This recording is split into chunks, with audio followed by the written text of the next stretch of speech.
The topics and opinions expressed in the following show are solely those of the hosts and their guests and not those of W4CY Radio, its employees, or affiliates. We make no recommendations or endorsements for radio show programs, services, or products mentioned on air or on our web. No liability, explicit or implied, shall be extended to W4CY Radio or its employees or affiliates. Any questions or comments should be directed to those show hosts. Thank you for choosing W4CY Radio. Welcome to Entrepreneurs Ascending. This isn't just a podcast. This is a call to action for all entrepreneurs who are tired of seeing their businesses and communities suffer while big business continues to grow by the billions. We challenge you to apply the content of our time together to create businesses that your clients can't resist, your employees love to work for, and your communities can depend on. Now is the time for Entrepreneurs Ascending. Hello. Welcome to Entrepreneurs Ascending, and welcome, Kat. Thank you. I'm glad it's great to be here. Well, it's wonderful having you here today because this is a couple topics that are just so critical this day and age, especially I think maybe even post-COVID world, maybe even in some ways it could be even more important. But we're talking about two different topics today, and I'll introduce Kat here in a second. But we're talking about basically first part is really reprogramming yourself for success, and what does that mean? Because we're going to talk about a couple of things that Kat is a specialist on NLP and emotional wisdom training, and then we're gonna actually talk in the second half about healing from the past and how that can help us to really achieve more in the future. So thank you, Kat, so much for being on here with us today. My pleasure. All right. Well, Kat, would you mind telling the audience a little bit about you and your background so they just kind of know who you are? Yes. My background started many moons ago in another life in management from the time I was 19 years old. Mm-hmm. And I served in the mom and pop home health agencies to the big corporate world in medical waste management, which is a whole another process in of its own. And then I left the corporate world and decided, okay, I actually didn't leave on my own. They were restructuring for the fourth or fifth time, and my region was structured into 3 other people. So imagine that. So I survived 4 of them. But when the vice president called me, he was very solemn, and he says, "Kat, I'm so sorry. Your position has been eliminated. We do have other positions available at the corporate world, but it was in Chicago, and I don't live in Chicago, and wasn't time to move." But I was very happy when he called because I was working anywhere from 60 to 90 hours a week, if you can imagine that. Oh, yeah. And traveling, stepping from one plane to another. And so that's what brought me to today. And that's been about 7 years ago now. And I started coaching 6 years ago. And I was just doing some soul searching with friends, and a good friend, Mary Brown, brought me to emotional wisdom training, and I had gone to other coaching platforms and decided that this was the one. And so this is what I do now. I coach, I mentor women in my own business, and I subcontract with Emotional Wisdom Training Institute to instruct in their leadership and coaching program. Oh, wow. Wonderful. Yeah. Wonderful. So emotional wisdom training, can you tell us a little bit more about what is emotional wisdom training? Because it's got some really interesting. Emotional wisdom tells a lot, but I don't think that the audience probably has heard of it before. So maybe you can share a little bit more about that.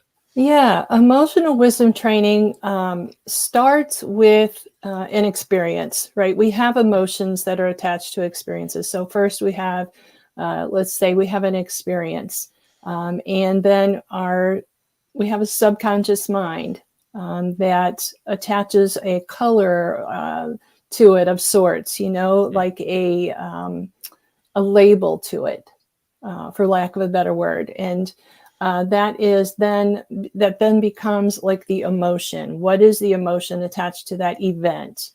And then we carry that with us throughout our lives, and it tends to stay with us for a very long time. Our subconscious mind stores everything, everything we've ever experienced, good, bad, happy, sad, and we keep those emotions, whether we know it or not. We may think we're over something, and that relationship is gone, and we think, oh, I'm over it, and then you move on into your life, and you suddenly cannot connect with other relationships, and you wonder why. And so you have to reel back and see where those emotions come in. Where did this start? And so I say we as Emotional Wisdom Training Institute and Taproots for Life, which is my own business, we help people identify those emotions, and we help people move forward in those emotions, and not we don't have them ponder those emotions too long, because then we start this thing called spinning, emotional spinning, and we start talking about all these other things and things that don't even pertain to the emotion that we're talking about. And so we don't stay in that emotion very long, and we help the client move forward from that emotion, but just identify it and know what it is and take a look at it and learn from that. So that's where the wisdom comes in, the emotional wisdom. Once we help people and train their minds to recognize that emotion, then they can move forward with other things, different, they can change what they want to do in life. They can attract relationships. They can do anything they want, actually. So that's what emotional wisdom training is. Okay. So kind of learning and understanding, what the emotions you have are and what they're tied to, I guess. Yes. What kind of experiences in life. We attach emotions to everything. Everything. That's who we are as humans. And then how does that relate to NLP or neuro-linguistic programming? Or I guess first, does it relate to that? And then I guess we should kind of explain that better. Yeah, it does. It does relate to that in a lot of ways. So you hear the acronym NLP thrown around a lot these days with coaching, and everybody's like, "Oh, I want to, learn NLP." NLP simply is neuro-linguistic programming, and what it means is that we all have programs running in our minds. That's our subconscious mind that collects all of the emotion attachments. And so we all have programs running in our minds. And the neuro-linguistic is the language that comes with those programs. It's language we heard from as far back as before we were born, when we were inside the womb of our mother. We could hear people talking outside the womb. Whether we knew what they were saying or not is another thing, but the tone, we picked up on the tone and the level of sound. And from the time we're in the womb and forward, we learn language. And I've even learned most recently with neuroscience that we learn this genetically even. And so we can even carry some of that language forward genetically, and they call it epigenetics.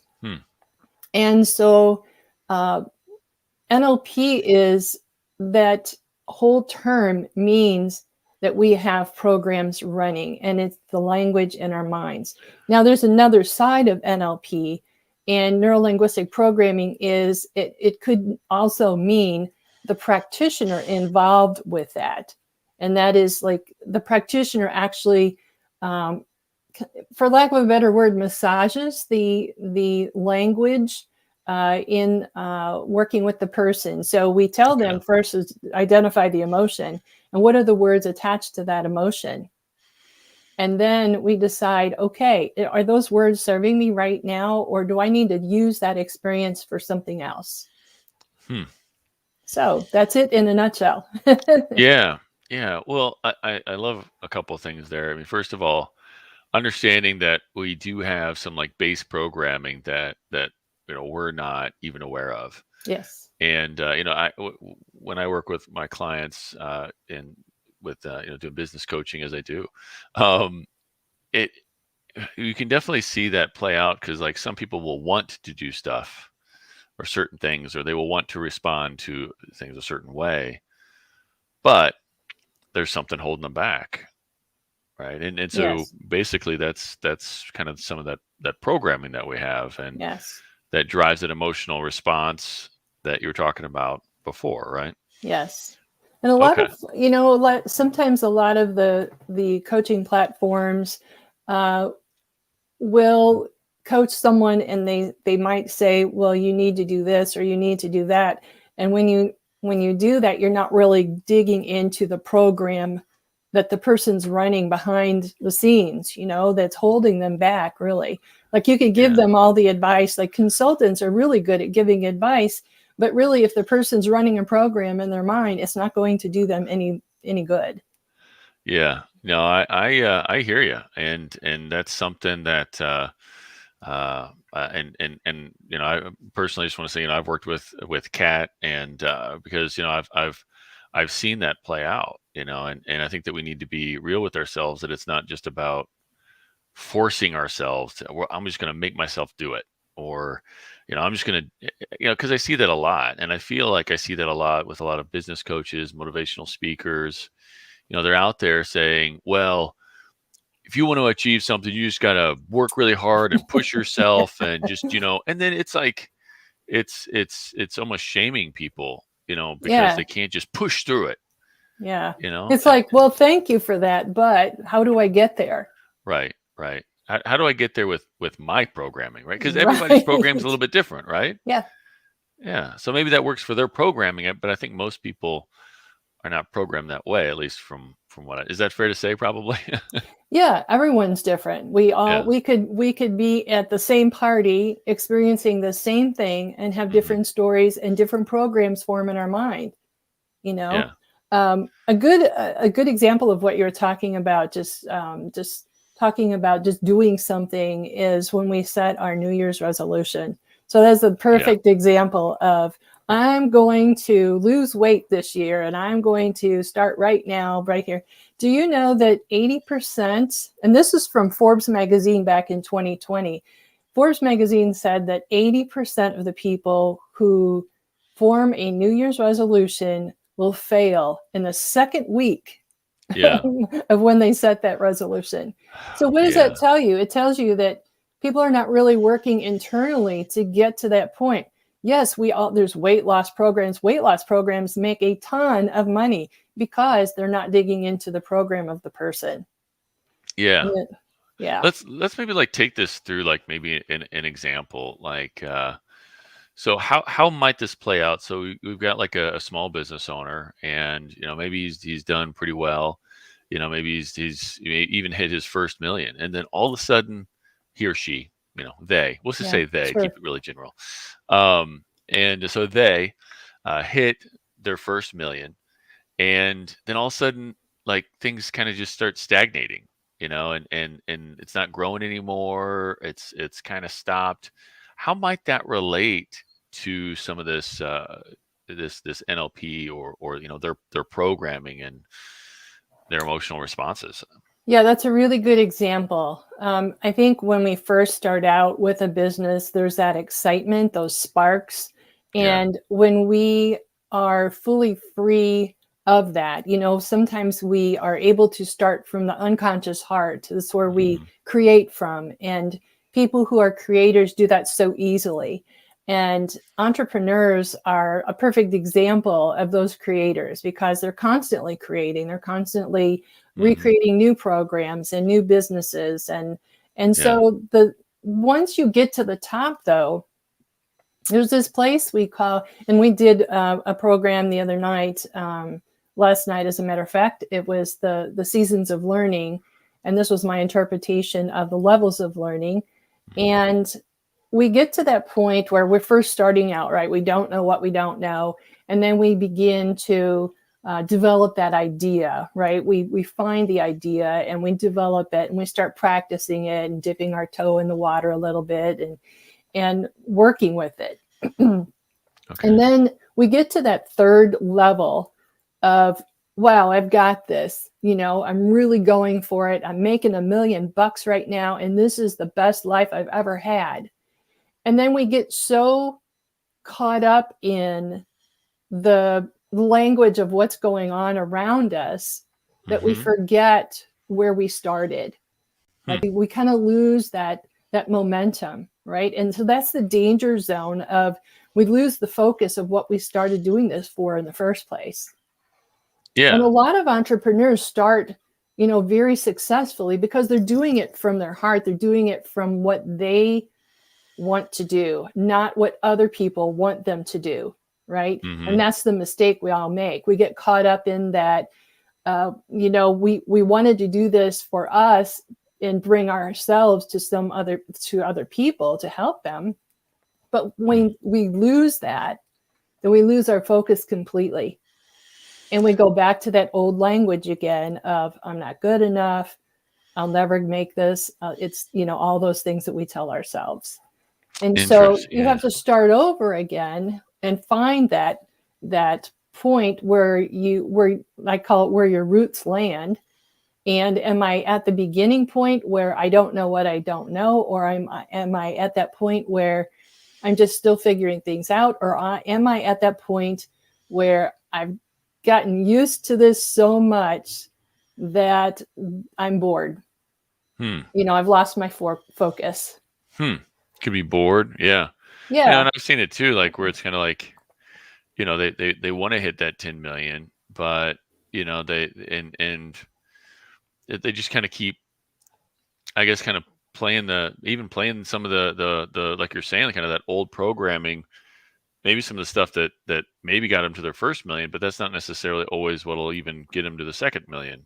Have you ever seen that as well? Yes. And there's a whole language around money too. Yeah. We all experience different hang-ups about money, and we also experience joy with money. And we have to examine that. It's a good exercise to examine how we feel about money. And a lot of it has to do with how we grew up. Yeah. How did our parents view money? How did they talk about money in the home? And so that language embeds itself in our mind and it stays there.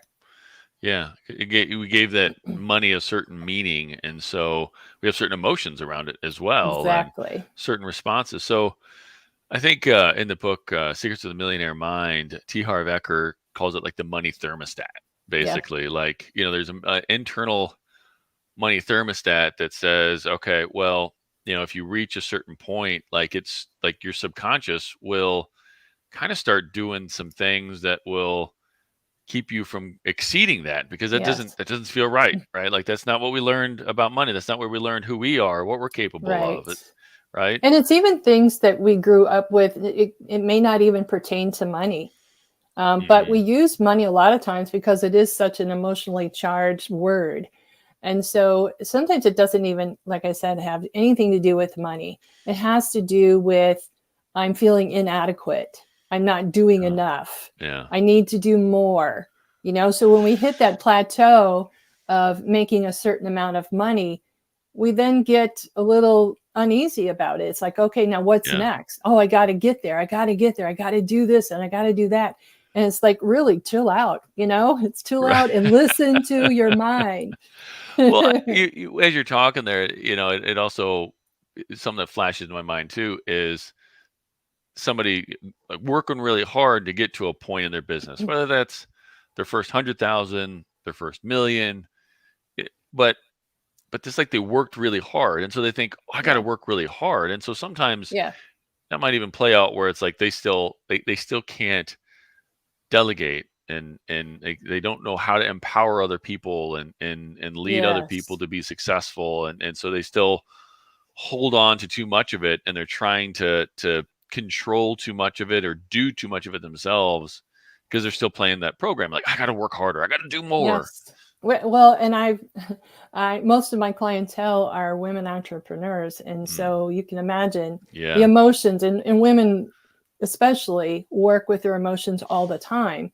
But one of the things that we recognize with entrepreneurs is that, yes, they've developed this wonderful service or product, and they hold on to it. It's like their baby, and you don't want to let it go.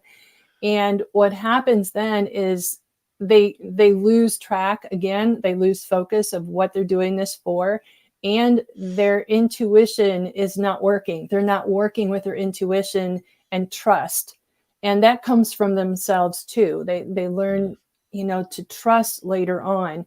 But I find that with entrepreneurs, in that, once they get to a certain plateau, they also kind of lose this trust in themselves. It's like, I got here and now I need to do all these things. And you really don't have to work that hard at it if you keep that focus and keep aligned. And what I mean by aligned is there's this, when I talk about experiences, we're using our conscious body. We experience things with our body and our senses. And then with our subconscious mind, we attach that meaning to the experience.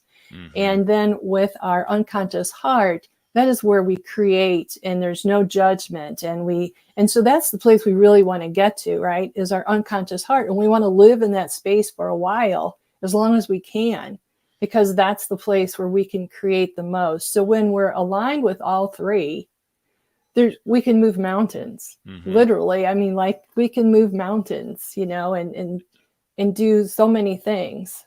Yeah. So again, if you can hit them up, what are the 3 levels again? Just to quickly summarize them again. Yes, the 3 levels are the conscious body, Okay. the subconscious mind, Okay. and then the unconscious heart. Okay. Yes. Awesome.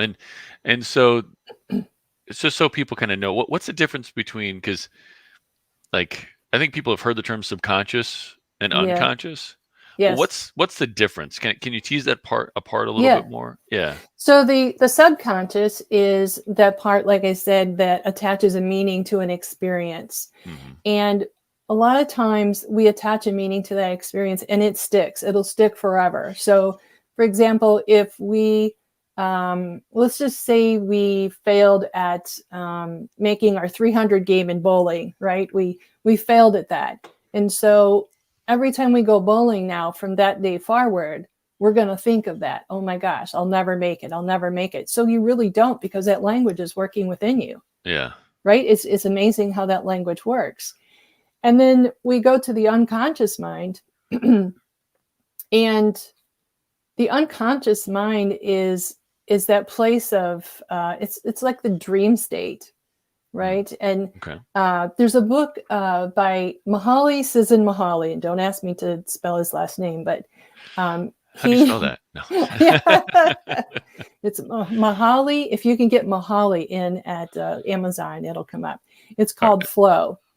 And he talks a lot about artists and athletes and writers being in flow. And what that means is, like, you can focus on something and the whole world just seems to fade away. Time, there's no time, no sense of time. Yeah. And, you forget to eat and things like that, And so that's the unconscious heart at work. And so when we can blend all 3 of those states of mind together, we have the memory that we can work with, right? The memory is our golden nugget. Like, okay, what was it about that game that I hated, that I didn't make that 300? What was that emotion? And so when we go back and look at that emotion, it's like, well, okay, I just have to be perfect. And that's what my whole hang up is, right? And so when you work with that, it's like, oh, I really don't need to be perfect, because no one on the planet is perfect, right? And so if we know that everyone else is not perfect, then it's not such a hard struggle. And that's what we work with in the mental world when we're coaching. Wow. Well, thank you.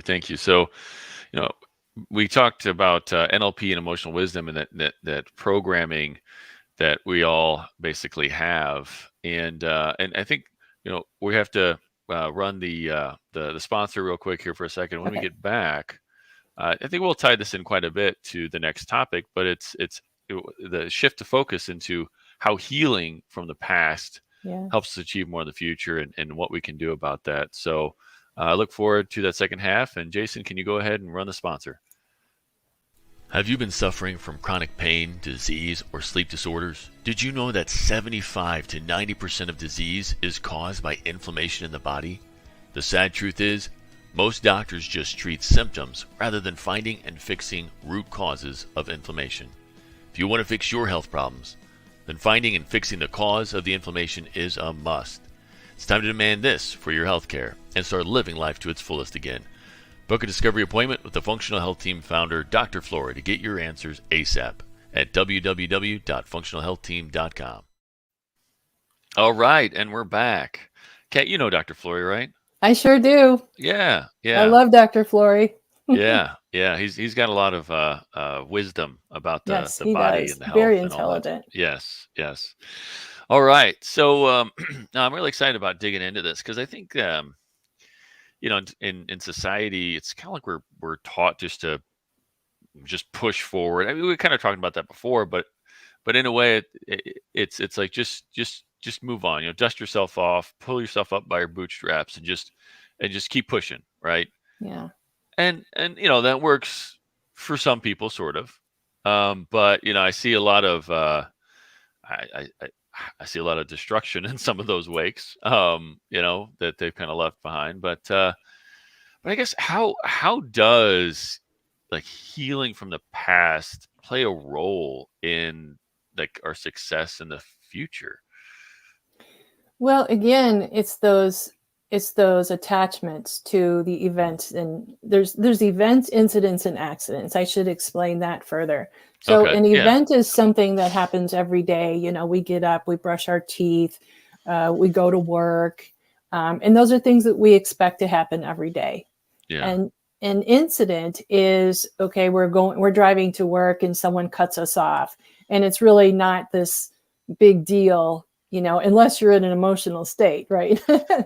And so that's an incident where someone just cuts you off, but it's really not earth-shaking, right? Yeah. And an accident is something we totally don't expect. A rock drops on our, a boulder drops on our car, we don't expect that.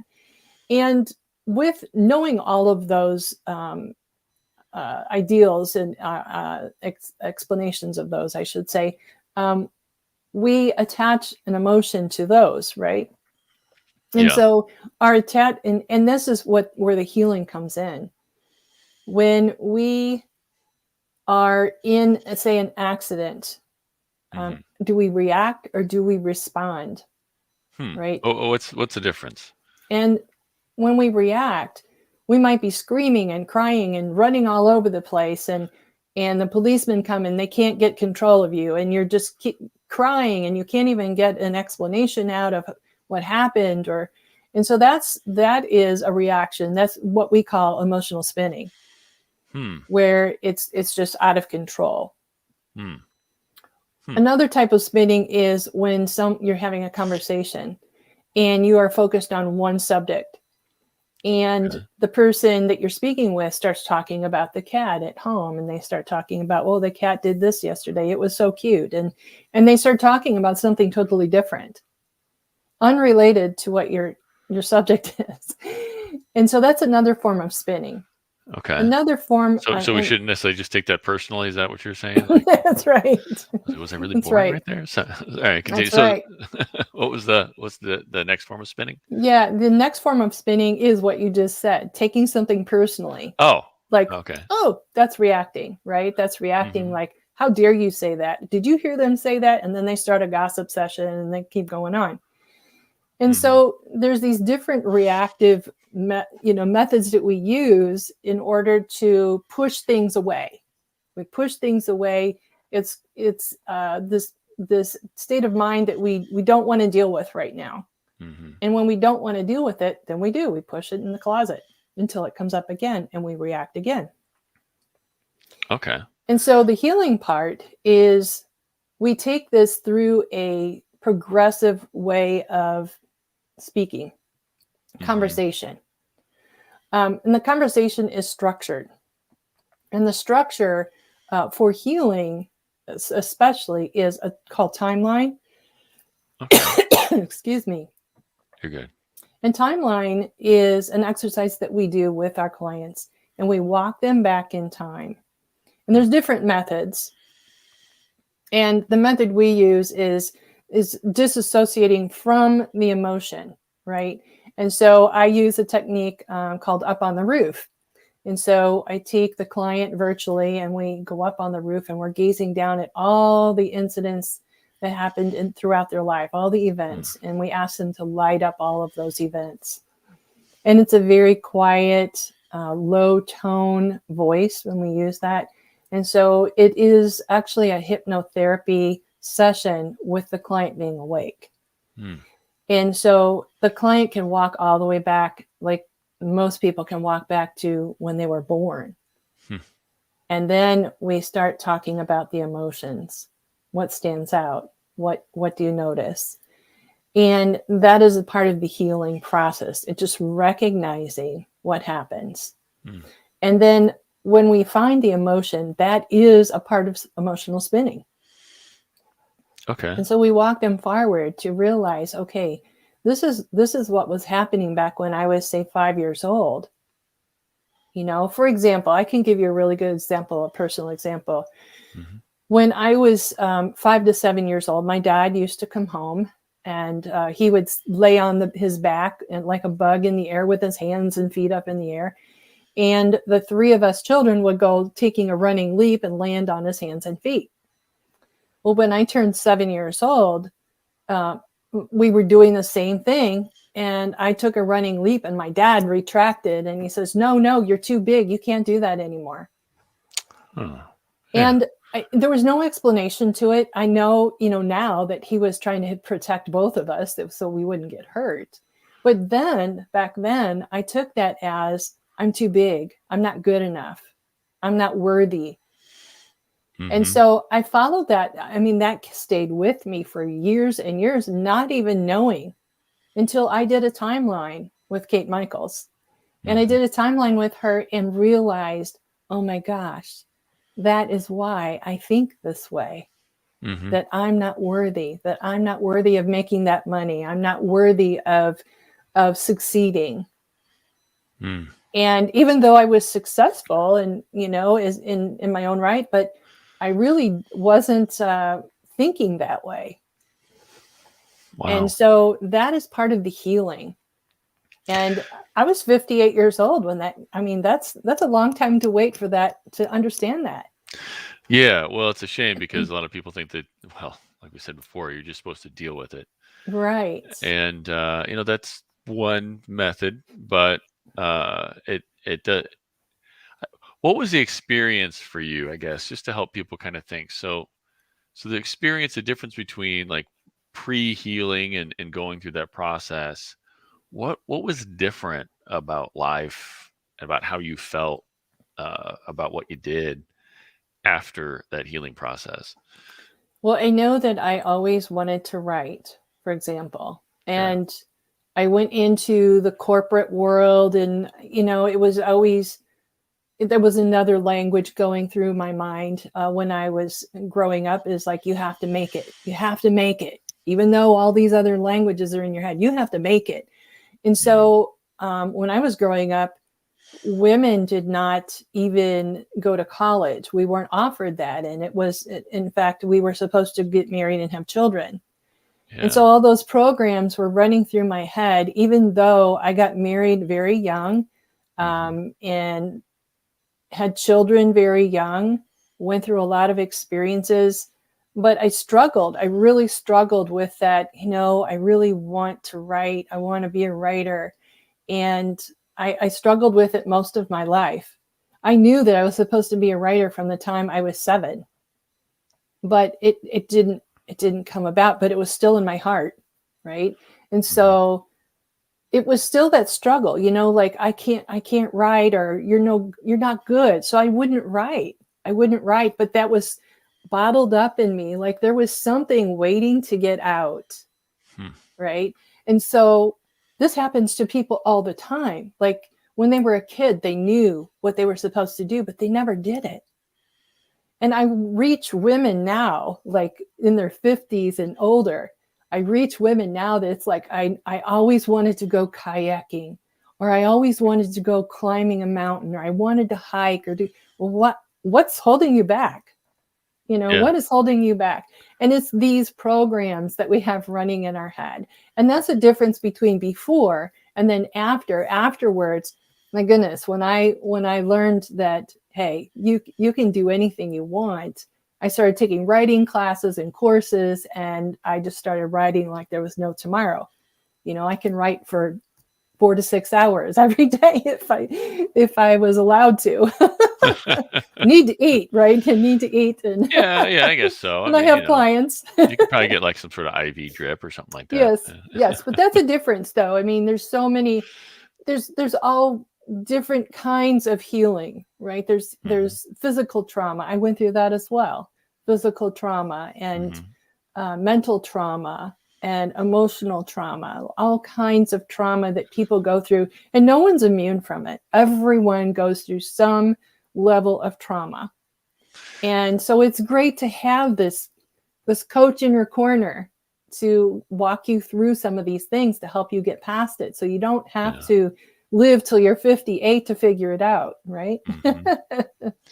Yeah. So kind of going back to the difference between reacting and responding, do you feel like before the healing, you had more of a tendency to react, but after the healing and going through that process, you're able to I guess make more of a choice about how you're going to respond? Is that a way of kind of summarizing it? Yes, and responding, and a lot of people confuse this a lot too, that reacting and responding is like always this place where we throw up our arms and we're like reacting to something like the accident and lady running around like our hair's on fire, versus having this Zen feeling. And it's not like that all the time.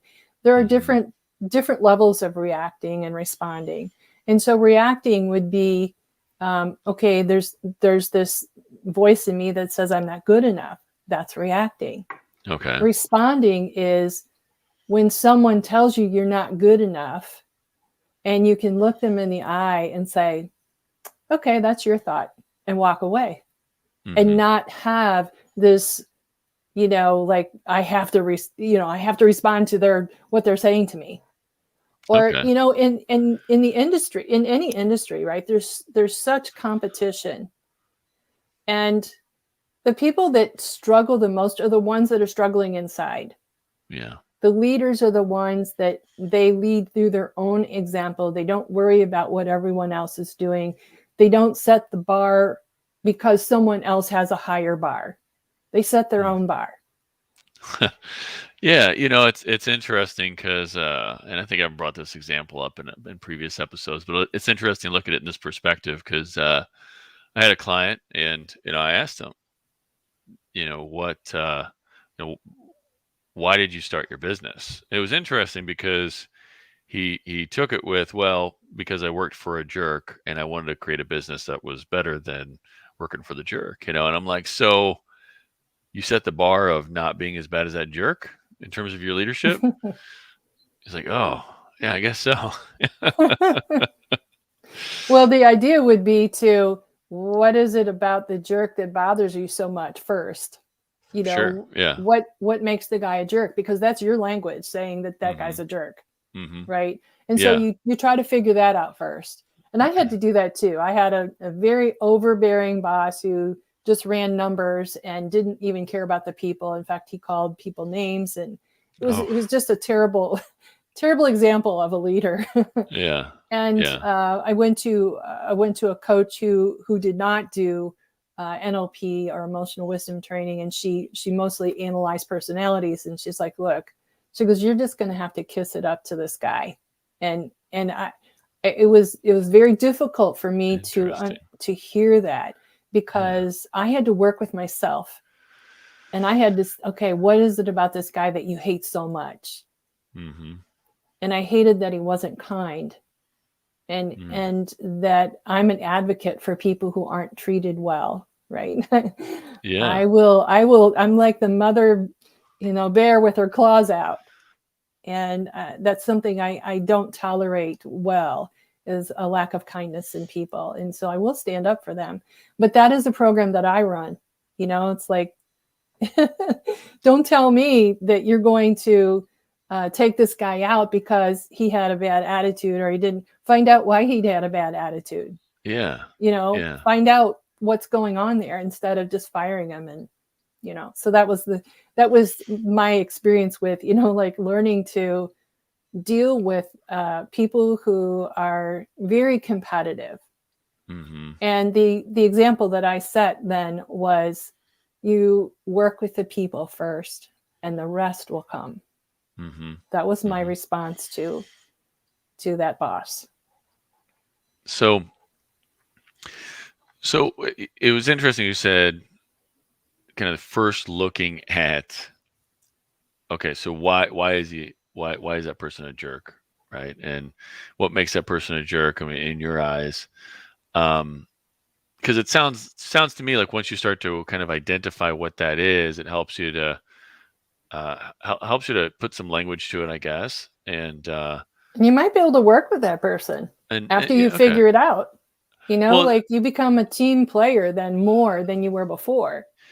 Well, what I love about thinking about this stuff as like a leader or even a team member is that to realize that everybody kind of has their own programming, and something happened in their life with this person that made them think that they had to respond or react to stress this way, calling people names, pushing people harder, being a jerk.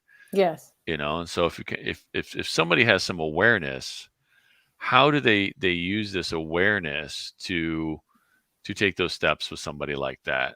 Like how can they open the door and for that conversation, or what should they do? Yeah, that could, in a corporate structure, that might be challenging in a way. You have to start with your executives, of course. You have to start at the top, and they have to have the buy-in. They have to have the buy-in to a program that does that. And I can tell you, I was involved with a very large company, worldwide company, where we had continuous improvement groups that would come, and we would, do our continuous improvement projects in various locations. And so I was a part of that, but we rolled out this positive mental attitude thing, but it wasn't no one was being held accountable, and it was just kind of went all over the place. And so when you work with corporate executives, you really have to get their buy-in and to tell them what it can do for them. Tell what it can do for them. Because that's what they need. That's a subconscious mind needing some information. And so when you help them with that, then you should be on your way.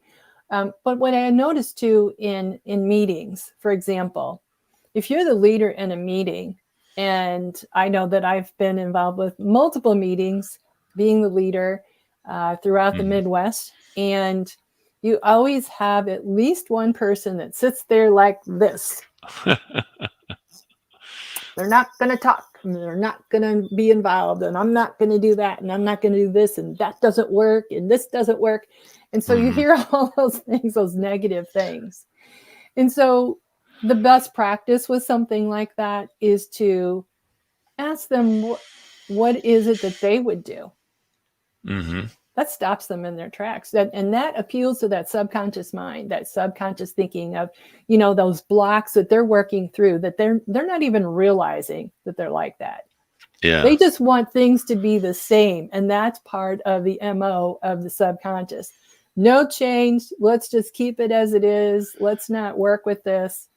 But when you work with people like that, you get them involved, because that's what the subconscious ego wants. It wants recognition. And so that's an easy way of involving someone who's not going to work with the group at the very beginning. Get them involved. That's a good point. Yeah, if somebody's kind of dragging their feet or being a naysayer, get them involved and ask them, okay, well, And it happens. what would you do? Yeah. But I guess probably not in a sarcasm or a sarcastic way. Like, No, well, what would you do? Right? No, Like absolutely not. The tone is everything, right? And as a leader, leaders learn that tone is everything. And words, the meaning of words. Yeah. Okay. So with the healing process, we go from reacting to being able to respond more wisely, I guess, because we were talking in the first half, talking about emotional wisdom training, which is kind of part of a big part of what you do.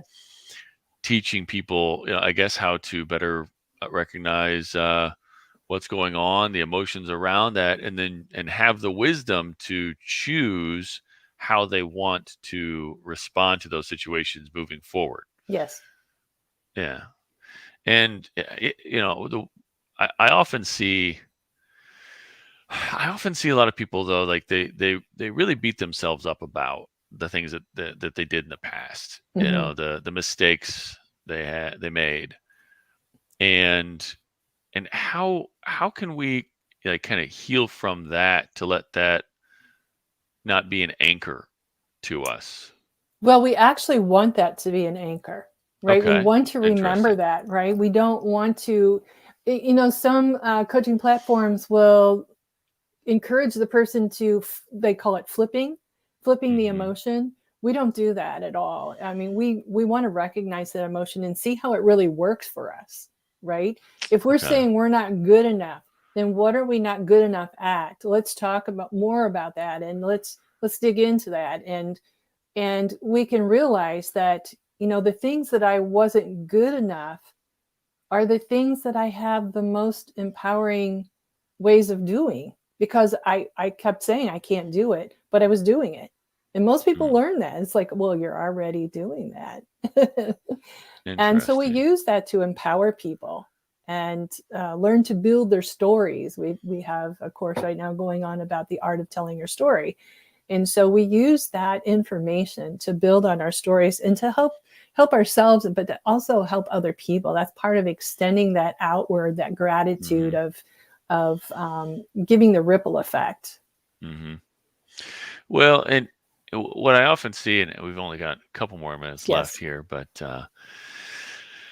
I think what I often see is that people will, I guess they don't look at how those emotions that are tied to the mistakes of the past or the failures, or that how some of that serves them. And once they can, I guess, recognize how the emotions or those decisions serve some of that programming, then they can use that to make different decisions and more wise decisions in the future. Is that a fair way of saying it? Yes, but and most people can't do that alone, right? Yeah. They have to have someone walk them through it, and you can't do it in one session. There's this most often it takes about 8 months, and this is another Forbes quote, that it takes about 8 months to form a habit. And so a new habit, right? We can reprogram ourselves to form new habits. And it's a healthy thing, because it starts neurons in our brain, new neurons, and it creates a healthy brain. And so you have to really engage in a program in order to get through all of that. And it's a lot of stuff to pack up and take with you in the future and in the present, right? And so you have to unpack it and check it out and see where you are. And there's always a good guide, with Emotional Wisdom Training Institute. We have coaches that do all that. And yes. Well, that's a great point. Well, how can people get a hold of you or find you out there in the world? So I am a subcontracting instructor for Emotional Wisdom Institute, Emotional Wisdom Training Institute, I should say. And you can contact me at my phone number at 314-359-2467, or you can email ewti.studentcenter@gmail.com, and that's through the EWTI.